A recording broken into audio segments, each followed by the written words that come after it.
Hi, everybody, and welcome to Healing Christianity. I'm Pastor John, and with this inaugural podcast, I'm starting a new series called A Biblical Worldview.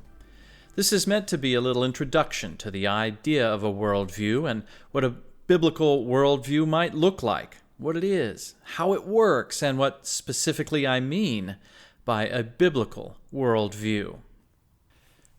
When two physical objects try to occupy the same space at the same time, it typically doesn't turn out well for either of them.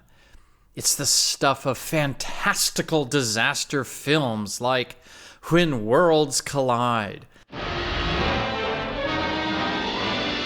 When Worlds Collide. The 1951 Hollywood classic where a distant rogue star is on a collision course for Earth. The movie is biblical in its proportions, and it even begins with quotes from the Bible, from the book of Genesis, where God declares his intention to destroy the world. In the movie, general mayhem and destruction ensue, but finally a small portion of humanity is saved by escaping on a hastily built rocket ship. If you want to watch the trailer of When Worlds Collide, or even the full film, you can find them on YouTube. Great special effects are fun to watch, as are cheesy sci-fi films from the 1950s. But obviously, the reality of such a calamity would not be fun at all. And hopefully this kind of catastrophe will continue to live on only on the silver screen for a long time. But we are facing right now, in actual reality, a different kind of disaster. The collision of worldviews.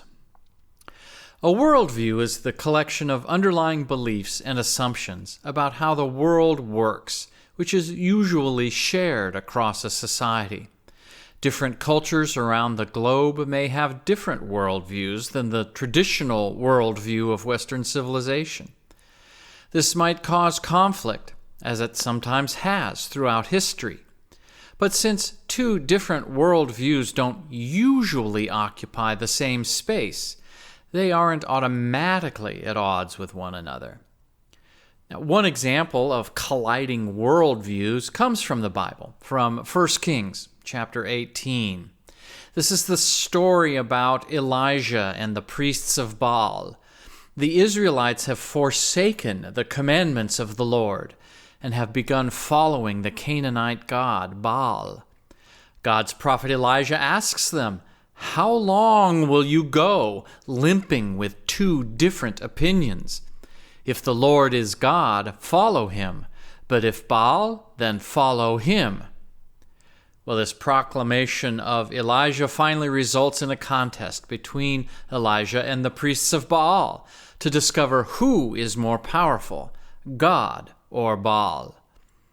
Elijah, of course, wins the contest, but the priests run him out of town anyway, with a little help from Jezebel. These two worldviews collided, and mayhem and destruction ensued. Up until recently in America, the shared worldview has been a Judeo-Christian biblical worldview, based on a belief in a supreme being who created an objective reality and provided a moral code.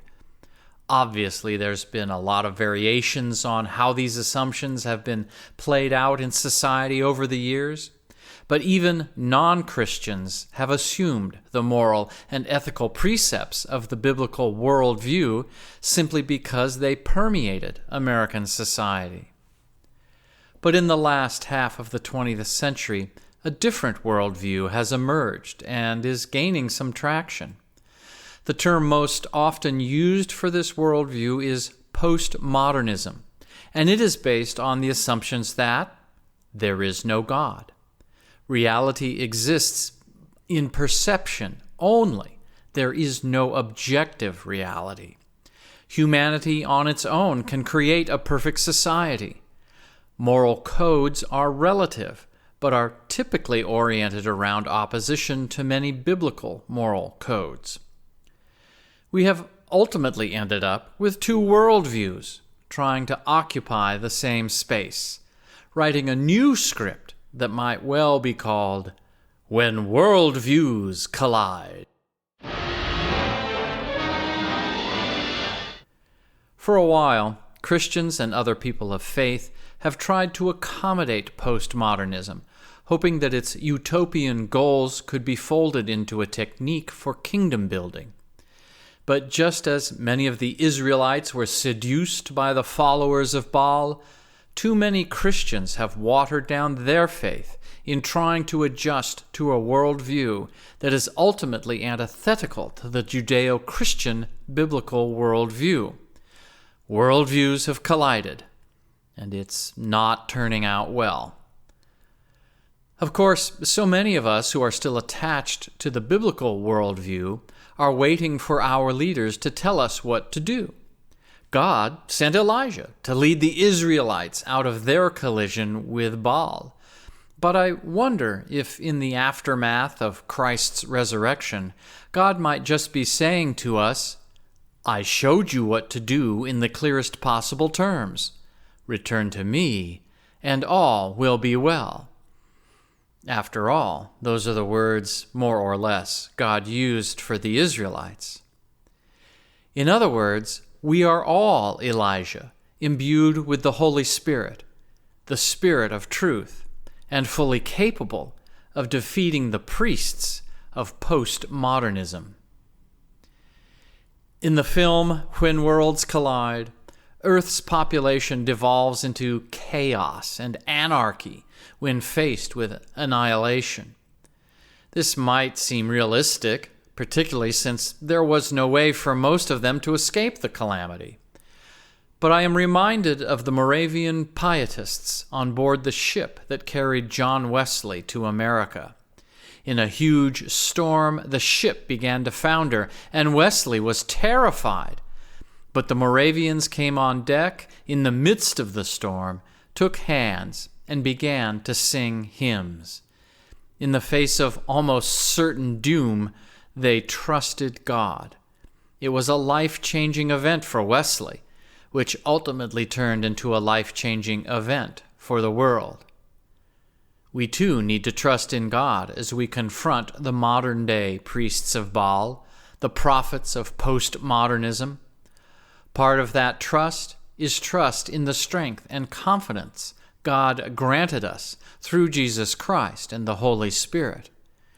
Confidence to speak the truth, and confidence that God will ultimately prevail, just as Elijah ultimately prevailed over Baal. And with that confidence, I think we can do much better than a Hollywood disaster film, since we are called to saving rather than destroying.